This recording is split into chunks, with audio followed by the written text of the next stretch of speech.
In the middle of the 18th century, a series of industrial revolutions spanning 8 decades changed the identity of Europe. Manufacturing had replaced agriculture at the heart of the economy, and capitalism, now 200 years old, seemed to have brought a new form of economic stability to Europe. Tensions between the working class and ruling class reached a boiling point, which in 1848 suddenly erupted into a wave of violent revolutions across the continent. Europe was imploding, and amidst the chaos, one of the most impactful pieces of literature in history was about to be published. It was called the Communist Manifesto, and in the decades to come, it would successfully popularize a new definition for communism, which in turn would immortalize the book's author, Karl Marx. The Communist Manifesto would go on to become one of the most examined articles of economic literature, but despite its tremendous influence, the personal life of its author, Karl Marx, is hardly ever discussed.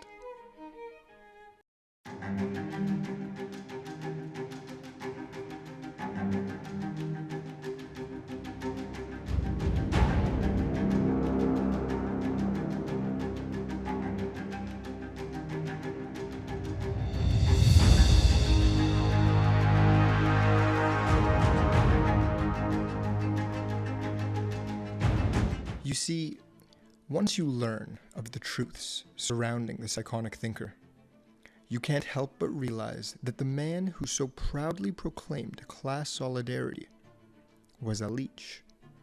When examining the boldest qualities that define Marx's dark, seemingly miserable life, one can't help but notice that several of Marx's personal shortcomings mirror the historical consequences of communism in practice. By the end of this video, you may be asking yourself, why haven't I heard these things about Marx, the man, before? But remember, considerable efforts have been made to separate the man from his work, and further still, to separate the ideology of Marxism from every real-world application of it. Despite these efforts, two things remain clear. Communism doesn't work. And Karl Marx was a terrible person.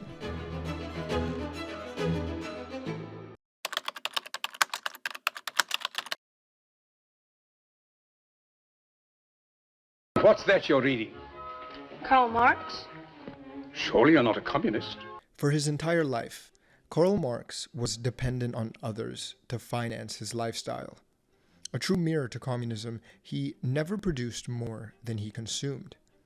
Other than writing his books, which made almost no money while he was alive, he lived exclusively off inheritance, gifts, and for decades of his life, the generosity of Friedrich Engels, the heir to a lucrative textile empire. Naturally, Friedrich's father hoped his son would one day take over the family business, but Friedrich had other plans. Rather than work, he thought it would be best to spend his family's money to support Karl, who, despite having never worked, was determined to make a name for himself, philosophizing about the injustice of labor markets.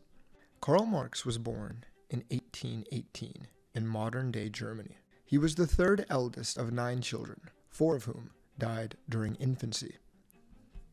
Both of his parents came from a long lineage of Jews, many of whom were rabbis. But before Karl Marx was born, both of his parents converted to Christianity so that his father could continue his successful legal practice. Marx's father owned a number of vineyards and employed several servants to look after his family. At university, Marx was a bad boy. He often got into fights and occasionally even duels. But the thing Marx was really good at getting into was debt. After joining the local tavern club, Marx developed a taste for stout beer, which in just a few years evolved into an obsession with champagne.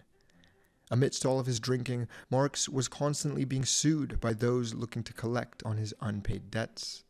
Time and time again, his father begrudgingly covered his debts, and because of this, Karl never saw a reason to find a job. The amounts continued to grow larger and larger, until one day in 1837, Heinrich Marx wrote to his son, You have very wisely found fit to observe an aristocratic silence. I am referring to the paltry matter of money, the value of which, for the father of a family, you still do not seem to recognize. We are now in the 4th month of the law year, and you have already drawn $280. I have not yet earned that much this winter. Translating that into today's money, this would be about 5,500 euros in a single month, a pricely sum for a university student to be living off of. Now, if you're a university student, or just someone who enjoys a great deal when you see one, you'll want to hear about the deal that today's sponsor, Private Internet Access, has offered us. Private Internet Access is the world's most transparent VPN. By encrypting your internet connection, basically shielding your digital activity from your internet provider, as well as any other manic Reddit Marxists out there, you can be sure that you have total privacy when online. As someone who's constantly digging through the murky waters of economic history and global politics, I've found PIA to be invaluable in both shielding my work, protecting my privacy, and just giving me overall peace of mind. With just one PIA subscription, you can protect not one, not two, but all of your personal devices with a VPN that allows you to select from 91 countries as well as 50 US states when configuring your IP address. And yes, it's available on all platforms, whether you're Windows, Mac OS, Android, Linux, iOS, or anything else. And so I'm excited to let you guys know that PIA is offering all of you 83% off a 2-year plan, plus 4 extra months completely free, all for just $2.03 a month. This includes 24/7 support and a 30-day money-back guarantee.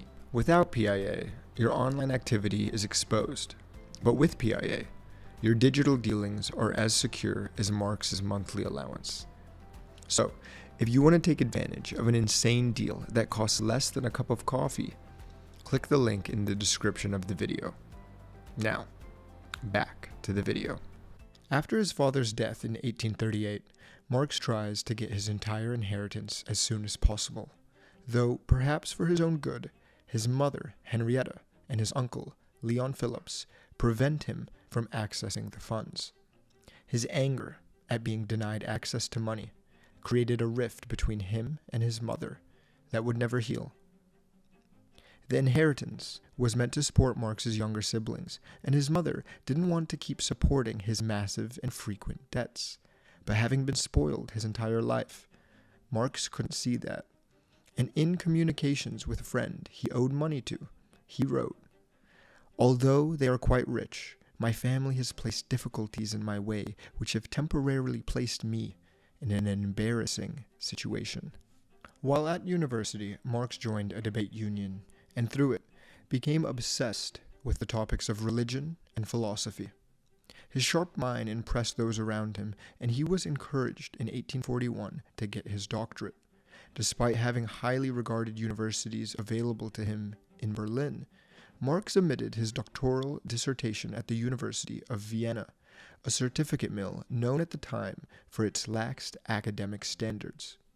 With a doctorate degree, Marx should have been able to make a decent living for himself, and for this reason, Henrietta Marx tightened her purse strings even further, reducing Karl's allowance. But Marx's expenses continued to exceed his earnings. Despite this, Marx would go on to get married in 1843 to Jenny von Westphalen. Many speculate that Marx had loved her from a young age, as she was the daughter of low-ranking nobles who lived next door to the Marx family. Karl and Jenny would move to Paris, but rather than find work to support his new family, Karl spent much of his time with a group of radical thinkers. It was here that he met Friedrich Engels. This was an incredible stroke of fortune for Marx, and perhaps fortune is the correct word, because it is impossible to calculate how much money Engels gave to Marx during his lifetime, but it is certainly far in excess of what even a wealthy professional would have lived off of at that time. Karl, darf ich vorstellen? Friedrich Engels. This friendship, maintained until death, would largely free Marx of the shackles of labor that he so frequently protested against, but never actually experienced. It is unclear exactly how Marx supported his family during his time in Paris, as his writings provided an inconsistent income. Engels supported Marx with the advance he had received for the publication of his own work, The Condition of the Working Class in England, and friends in Cologne sent him a further 750 francs, which would be roughly 8,000 euros in today's money. One of the few accounts that we do have of Marx fending for himself was the time that he scammed a publisher in Brussels out of a 1,500 franc advance for a sequel to his 1844 work, The Holy Family. This seemed like it could have been a rather big deal, since the value of the advance would have been worth about 16,000 euros today. But Marx never actually began writing it. He did, however, spend the money. In order to help with both their finances and in keeping a tidy home, Jenny's family sent a maid named Helena de Muth to assist the Marx family in Brussels, as Jenny had 2 children by this time and was not used to the requirements of being a homemaker, having grown up with servants. Now, although no one could have known this at the time, by the end of our story, Helena would become the focal point of a rather historical scandal. As the Communist Manifesto was first being published, an armed revolution broke out in France, and Marx returned to the Rhineland. Marx and Engels left and supported disbanding the membership of the Communist League, as they both attempted to take opportunities to achieve some power and relevance. Marx called for armed resistance to Prussian authorities in Berlin, and Engels himself fought against Prussian soldiers and wrote scathingly to the Prussian government and to spread socialist ideals.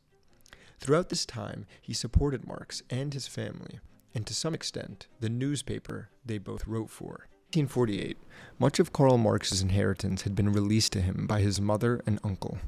He used a significant portion of his father's dwindling estate to buy arms for uprisings. While it's unclear if he financially supported the Prussian resistance, there is evidence that he provided arms for the 1848 revolution in France, which led to the French Second Republic. Marx himself did not fight, although Engels did. After the revolutions, a warrant was issued for Marx's arrest, forcing him to flee Germany.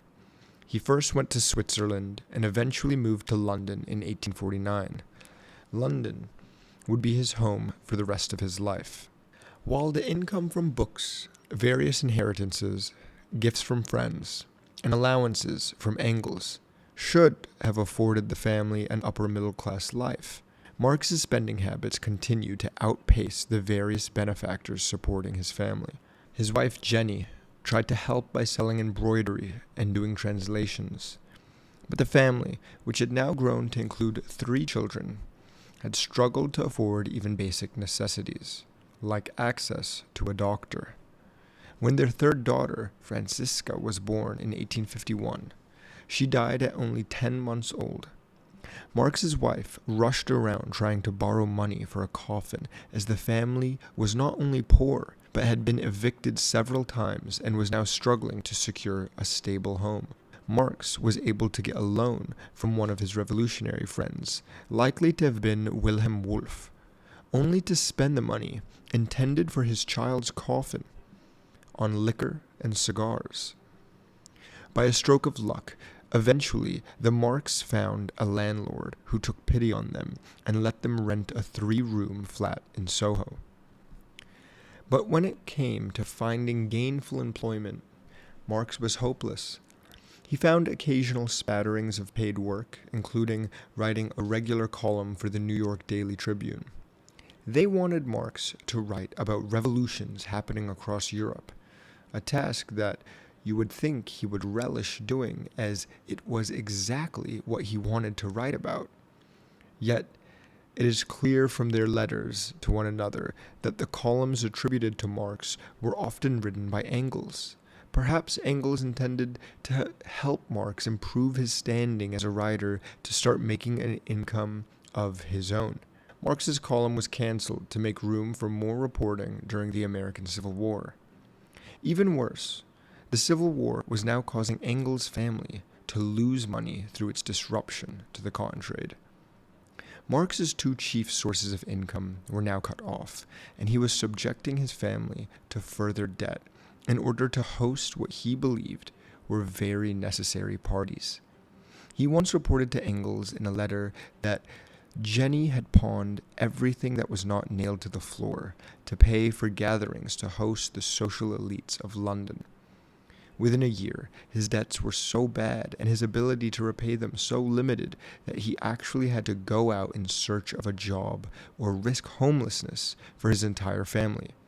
And so he applied to work for the local railway office, but would lose the job before he could even begin, because his handwriting was perceived to be both atrocious and lazy. Having suffered the sting of rejection for a job he felt beneath him, he refused to search for a job ever again and continued his unprofitable economic study, going to the British Museum almost daily to write what would emerge years later as the first volume of Das Kapital. It was there he famously quoted the Roman playwright Terence, writing, "Nothing human is foreign to me." This was Marx's way of illustrating his genuine commitment to radical humanism. But as Yuri Maltsev points out in hilarious fashion, nothing human is foreign to Marx, except steady employment. Marx's family was hounded by creditors. His children even learned at a very young age to make up lies about Marx's whereabouts when creditors came to their door looking for him. Marx had taken an advance on his inheritance using his mother's estate as collateral. Today, it would have been valued at over $20,000. But rather than invest it, Marx spent a large part of it on a European tour, leaving his debts to accrue interest upon his return. In 1863, Marx received another £125 from Engels. Engels had recently lost his wife in January and wrote to Marx to express his grief. However, in Marx's reply, he acknowledged Engels' loss in only 2 sentences before launching into a lengthy complaint about his own financial problems. He wrote, "It is dreadfully selfish of me to tell you about these horrors at this time, but it's a homeopathic remedy. One calamity is a distraction from another." Marx had basically chosen not to acknowledge his dear friend's pain at all, but I suppose it would have been out of character if he had. Even when Marx's own mother died in 1863, he chose not to attend her funeral, but simply asked how much money he could extract from her estate. This was perhaps the only time that Engels called out his lifelong friend in his letters, chastising him for his cruelty and lack of concern. He was able to get an apology from Marx for his insensitivity, which may well have been one of the only apologies Marx has ever given in his life. Now, it was beginning to seem that anyone who had a fair amount of proximity to Marx was beginning to die just as he needed them to. For his communist collaborator Wilhelm Wolff died next in 1864, and he too left Marx a substantial inheritance. Estimates of its value range, but it is believed to have been 10 times what the Marx family had been living on annually. This finally brought financial stability to the Marx household for 4 years. By 1868, the Marx family was again broke and facing concerning levels of debt. Finally, in 1870, Marx's problems would be solved. Of course, not by himself. You see, the wealthiest character in our story, Friedrich Engels' father, would die next. Friedrich would go on to take control of his father's textile company and support Marx financially for the rest of his life. Although money was now secure, Karl's finances were actually just the start of his troubles. The only thing Karl may have been worse at than managing his finances was certainly his relationships with pretty much everyone.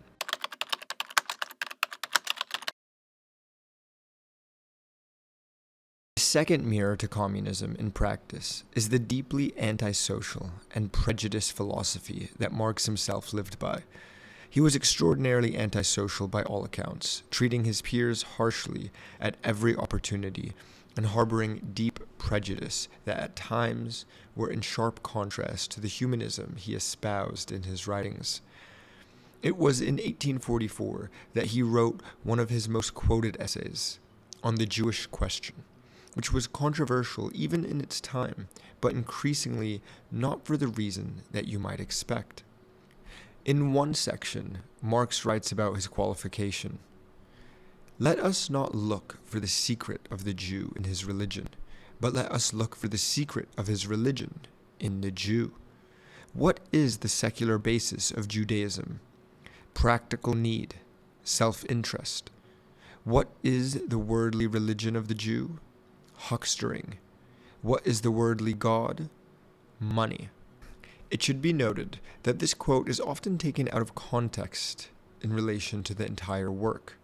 To Marx's credit, the essay itself was meant to be a defense of the right of Jews to apply for citizenship in Prussia. At the time, it was a hotly debated topic as to whether a Jew would have to renounce their religion in order to apply for citizenship. And the essay appears to be a response to Bruno Barr arguing that the Jews were responsible for their own problems in Europe because of their choices. They had, as he argued, made their nest in the pores of the intestines of the bourgeoisie society. So while it's clear that Marx certainly was anti-Semitic, he was also an equal opportunity bigot, and thought that it would be hypocritical to exclude the Jewish people from citizenship of Prussia due to their religion, because, as he argued, the Jewish God, money, has become the god of the world. It is widely known that the most complete Marxist nation, the USSR, was planning a Jewish extermination under the direction of Stalin. Alexander Solzhenitsyn wrote about the so-called doctor's plot. In it, Jewish doctors were meant to be arrested merely to cast aspersions on the Jewish people. The plan was put forward by Stalin and coordinated with the secret police to create a narrative that could be used to disrupt Jewish communities. While these plans were derailed by Stalin's death in 1953, they illustrate the kind of vile atrocities that follow when Marxist values find their way into government. Marx and Engels were also clearly quite racist, as they often found themselves trading incredibly crude remarks when discussing people of African descent, joking and implying their inferiority to white Europeans, as well as crafting racial in-jokes about people they were not fond of. Marx spoke of a man named Lassalle, a German philosopher, economist, and politician who successfully launched the country's first social democratic party. He embodied in a letter to Engels, "It is now quite plain to me as the shape of his head and the way his hair grows also testify that he is descended from the Negroes who accompanied Moses' flight from Egypt. Now this blend of Jewishness and Germanness on the other hand, and basic Negroid stock on the other, must inevitably give rise to a peculiar product. The fellow's importunity is also N-word-like." Lassalle and Marx didn't see one another after Marx fled Germany in the 40s, but they wrote letters to one another until 1861. In these letters, Marx is flattering towards Lassalle, hoping to use him for his own political purposes, and even asking for employment opportunities to make some money with his writings. Lassalle indeed assisted in having the Communist Manifesto translated into German and published in Germany. But as soon as Lassalle's back was turned, Marx began writing to Engels, referring to him as the Jewish N-word. In his 1848 essay, Wage, Labor, and Capital, Marx referred to black people as savages and cannibals, and also wrote that the black man is naturally inferior to the white man. On the topic of poor character, there is a scandal that Marxists refuse to acknowledge to this day regarding the Marxist maid, Helena de Muth. In 1851, she had given birth to a child around 3 months after Francisca, the Marxist's third daughter, was born to Jenny. Helena's new son, Freddie de Muth, was born in the Marxist house, and because she was not in any official relationship at the time, her son was sent away to foster care. It was not directly asked, but the assumption was that Frederick Engels was the father, as he was known for womanizing. However, it wasn't until Engels lay on his deathbed in 1895 that he confessed. He told Marx's daughter Eleanor that he had not contested the claim that he was the father in order to protect his friend from the shame and marital trouble it would have caused him had Jenny known that Freddie was in fact Karl Marx's illegitimate son. Marx never recognized any responsibility for the child, and never spoke with him or about him, as far as we know, though after learning the truth, Eleanor would come to introduce him as her half-brother. While caring about other people was not something Marx was in the habit of doing, his own personal feelings were deeply felt, and to his credit, he loved his children dearly. In 1857, the Marx suffered the death of another child, a girl who was yet to be named, as she died almost immediately upon birth. Marx writes to his friend Engels in Manchester, "The child, not being viable, died immediately." In itself, this was no disaster, yet it is agonizing to look back upon. Noticing that he did not mention how Jenny was feeling after the loss of another child, Engels writes back 3 days later, asking, "You yourself may be taking the child's death stoically, but hardly your wife.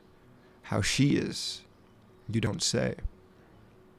And this brings us to another side of Marx, rarely ever discussed: darkness. As our next chapter shows, aside from Marx's bigoted rhetoric, he nurtured a deeply twisted mind, one obsessed with violence, power, and the glory that authoritarian power breeds.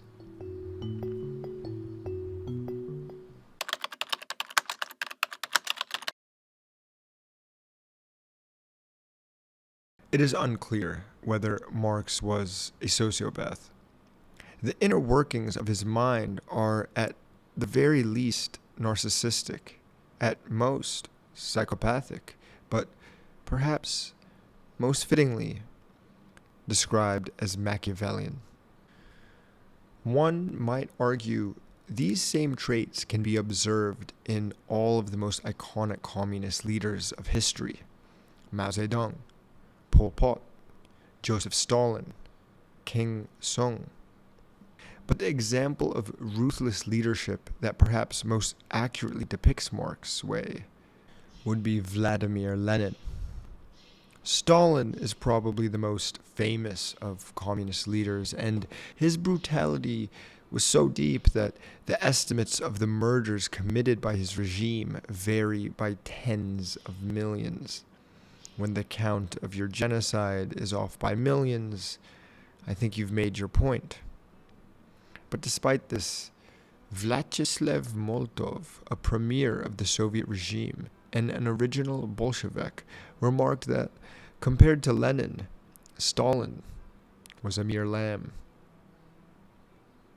While Lenin was a true psychopath, with a great deal of evidence supporting this claim, with Marx, it is not so clear.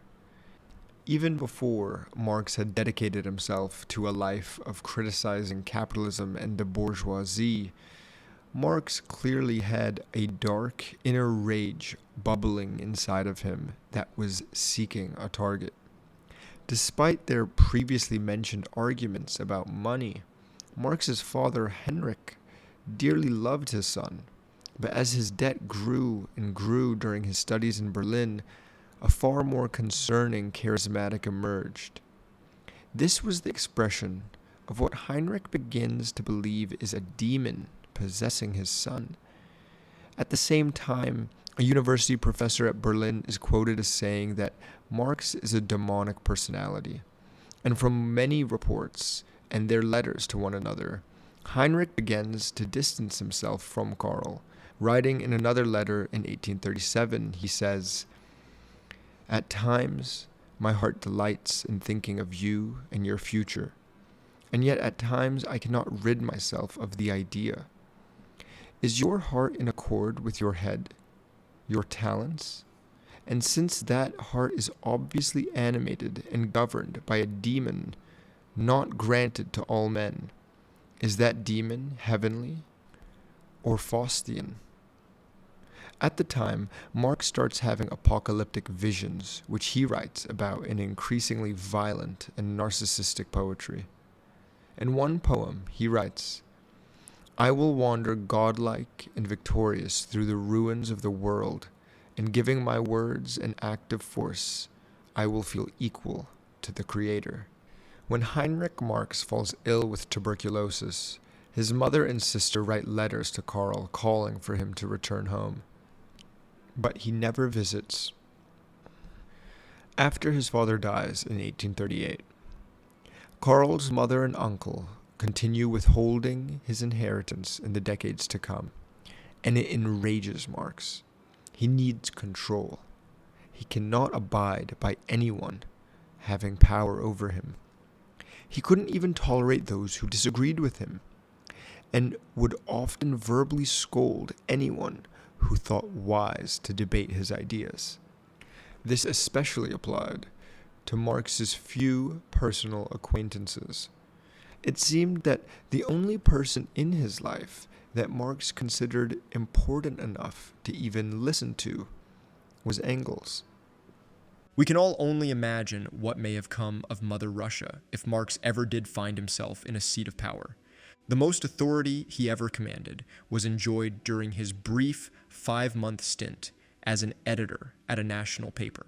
He was found to be overbearing and extremely controlling, despite having no particular care or urgency around accomplishing anything. He regularly enjoyed taunting local authorities and would constantly challenge the limits of government censors at the detriment of the organization. Many of the paper's writers either quit or lived in constant fear that Marx would explode into one of his infamously manic tantrums. Inevitably, the owners of the paper sacked him to protect the paper from being banned.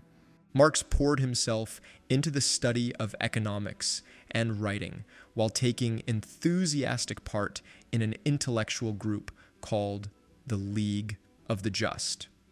Marx and Engels completed their final draft of the Communist Manifesto together and used their positions in the League of the Just to publish it in 1848. This was to be the key document of Marxist socialist ideology, outlining the core idea of society divided by class, with the bourgeoisie capitalist class exploiting the labor of the working class proletariat.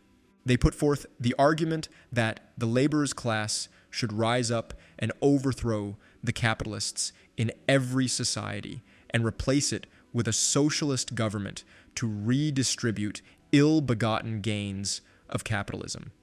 The Communist Manifesto, often linked to the deaths of over 100 million people due to starvation, torture, and brutality, concludes with the phrase, "The proletarians have nothing to lose but their chains. They have a world to win. Working men of all countries unite." Originally, the group had lengthy discussions on the work that was to be called the Catechism of the Communists. During this time, they collectively grew tired of waiting for Marx, as his failure to meet deadlines created internal frustration. But when Marx and Engels finally produced their draft of the much longer and more detailed Communist Manifesto, it was accepted by the members of the League. In 1845, Marx had to flee Paris. There, he would live with Jenny for only a few years. There was an expulsion order against him for criticizing the French monarch Louis Philippe and King Frederick William IV of Prussia with satirical writings in the newspaper. One such article was called "The King of Prussia and Social Reform," by a Prussian, criticized the king for his hypocrisy and unwillingness to make social reforms, and mocked his ineffectiveness at addressing workers' uprisings. It's likely that some pressure by the King of Prussia was exerted, as censorship was quite rife during this period in history, and many public intellectuals and writers struggled to publish their work if they were critics of the monarchy. In 1848, Karl Marx found himself in Cologne, Germany, fiercely penning articles for the Neue Rheinische Zeitung, using a significant part of his inheritance. His bold calls for uprising led to a dramatic showdown with Prussian authorities, culminating in a trial for inciting revolution in February 1849. Acquitted yet expelled, Marx defiantly published his final article in the newspaper in red ink, declaring, "We have no compassion, and we ask no compassion from you. When our turn comes, we shall not make excuses for the terror." Despite the fervor of his writings, Marx remained largely unrecognized during his lifetime, with his works gaining prominence posthumously. However, he carved a name for himself through strategic manipulation within the First International, also known as the International Working Men's Association, beginning in 1864. Ironically, Marx, who had never labored physically, maneuvered into a leadership role, seizing an opportunity within a committee tasked with drafting the organization's statement of purpose. Marx plotted to dominate. He detailed to Engels how he delayed the committee's progress with intricate debates to buy time, writing. In order to gain time, I proposed that before we edited the preamble, we should discuss the rules. This took place. It was an hour after midnight by the time the first of 40 rules was agreed to. We must postpone the meeting till November 1st. Through these delays, Marx skillfully infused the organization's principles with his ideology, laying the groundwork for what would later be recognized as Marxism. He aligned with like-minded members, strategically positioning them within the organization to ensure that when the moment arrived, he would seize full control of the First International. There was one person who was dead set against Marx's takeover of the organization, and that man was Russian socialist revolutionary Mikhail Bakunin, one of the members of the radical communist group Marx had been a member of in Paris, decades earlier. Their meeting at the EWMA was hardly a warm embrace between old friends. Bakunin loathed the authoritarian ideology of Marxism and thought of it as an utter betrayal of the revolution of the masses. His belief was that once the workers realized their power, they would spontaneously rise up in anarchism and return humanity to a peaceful and egalitarian communist utopia. Marx's ideology required intervention, as Marx's experience of revolution in France and Germany had been that the workers needed socialist intellectuals, like himself, to lead them and show them the way to revolution. The two argued bitterly at meetings of the International Working Men's Association for years, but Bakunin had not anticipated that Marx would be so crafty as to position his supporters so well within the organization. By 1867, Marx was writing to Engels proclaiming that he had control of the IWMA from behind the scenes and an ability even to influence legislation in England. He wrote, "They are counting on the reform bill taking up the public's entire attention, so that the thing would be cozily and privately smuggled through at the very time that the trade unions are having a rough passage. They are well aware that a new inquiry means one thing only, and that is precisely what we bourgeois want: a new 5-year lease for exploitation. Fortunately, my position in the International enables me to frustrate those curse little game." Marx suddenly got the international recognition he craved in 1871 for his assumed role in the Paris Commune.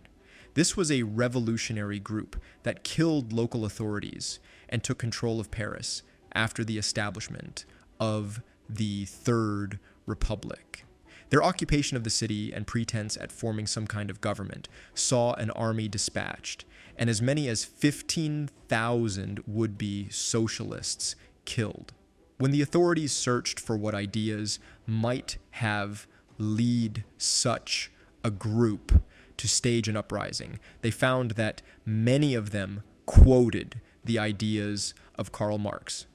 Despite never being directly involved with the communist uprising, Marx was more than happy to accept the international attention to his ideas and writing. In reality, Marx was initially very wary of a potential uprising in Paris, and writing to Engelstow say, "The movement in Paris is a new point of departure of world historic importance, even if the Commune itself must be defeated. The Prussians will take care of that soon enough." However, after the Commune had some success in taking over the city before being destroyed, he changed his tune and called it a dictatorship of the proletariat in action. Marx wrote The Civil War in France, which analyzed the uprising and prescribed lessons for future proletarian struggles. In it, he emphasized working-class organization, armed resistance, and centralized leadership. This book would become a manual for the Bolsheviks and Vladimir Lenin's rise to power in the Soviet Union. Now that he had become more famous for fomenting revolution, Marx consolidated his power. In 1872, at The Hague, Marx succeeded in getting Bakunin expelled from the First International.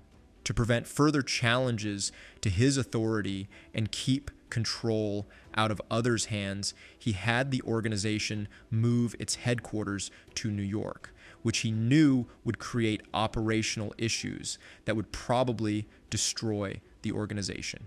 However, he had gotten what he wanted from the IWMA and had grown tired of the constant arguing and fighting with people he considered to be lesser to him. He rarely suffered an argument, and really, aside from Engels, he regarded any challenges to his ideas to be a personal attack, which he would respond to with absolute vitriol and aggression. He allowed the organization to disband and returned to writing his manuscripts while keeping a keen eye on uprisings throughout Europe. Marx clearly enjoyed being in a position of power, even dictatorship, and was excited by bloody revolutions in Europe. In the 20th and even 21st centuries, communist apologists would say, "You can't make an omelet without breaking a few eggs." As if to say, some people need to die in order to bring about a quote-unquote better system. The more self-aware socialist writer George Orwell asked, "So where is your omelet?" But the reality is that some people just want to go around breaking eggs. Omelet or no.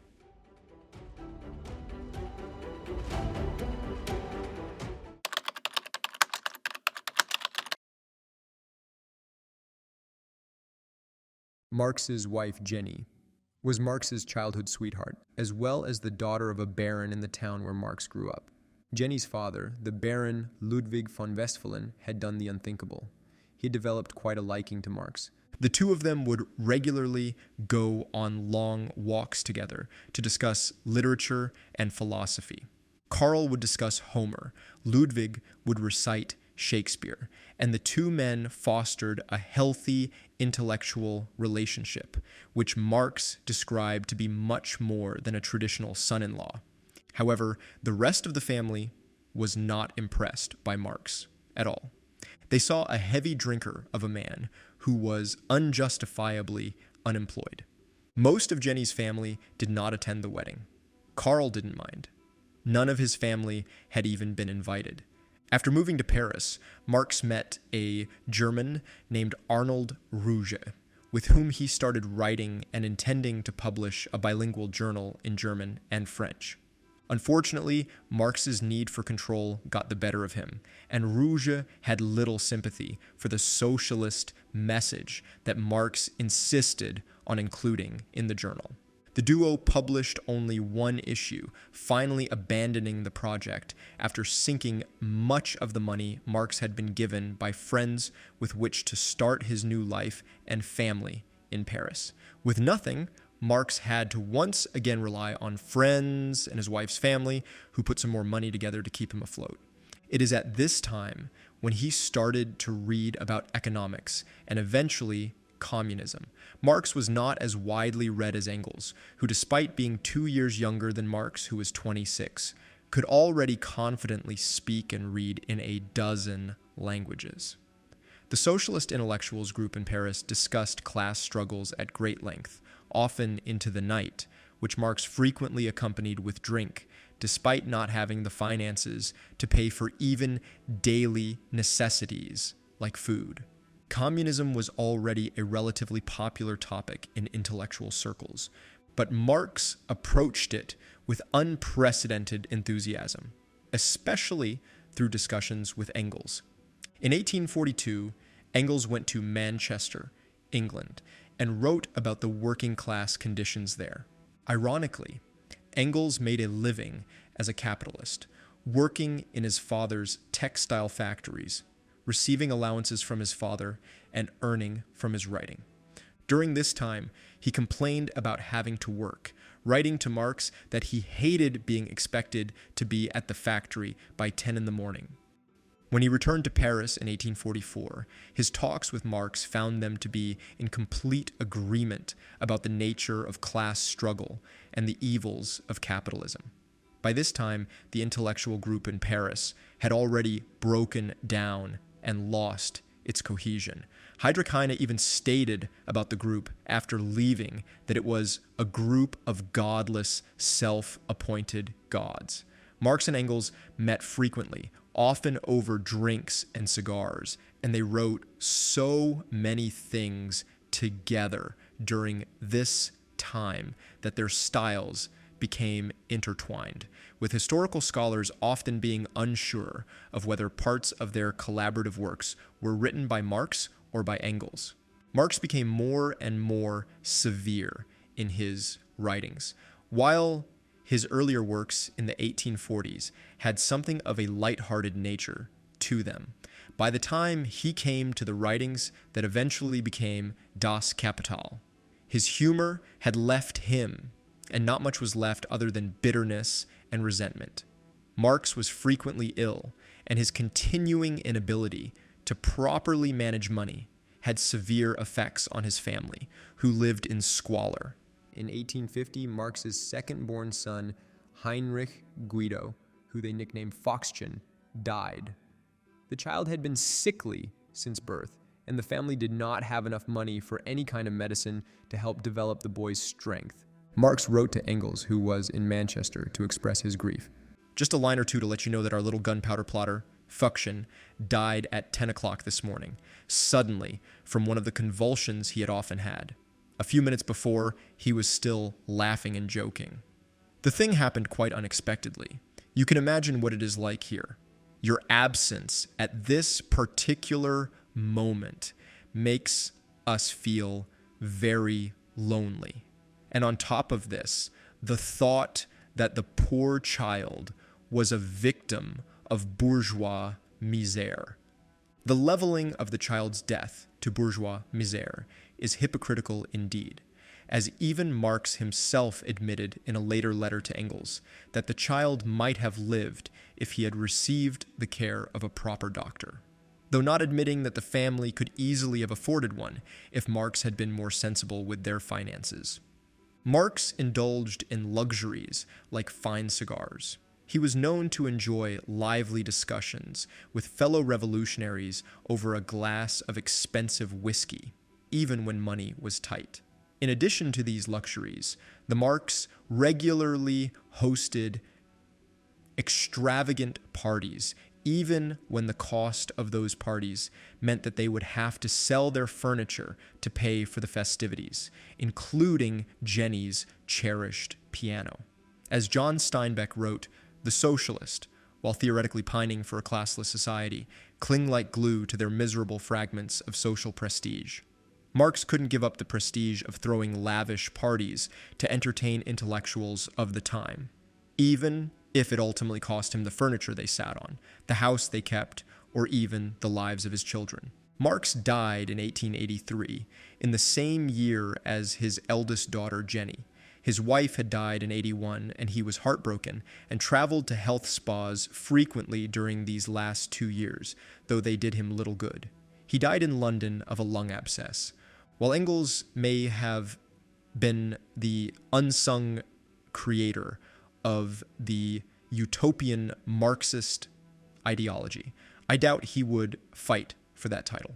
If you consider the experiments in Marxism that have been attempted in countries like Russia, China, North Korea, Cambodia, Vietnam, and Cuba, and the estimated over 100 million dead as a result of policies that came from it, nobody should ever want to call themselves a Marxist.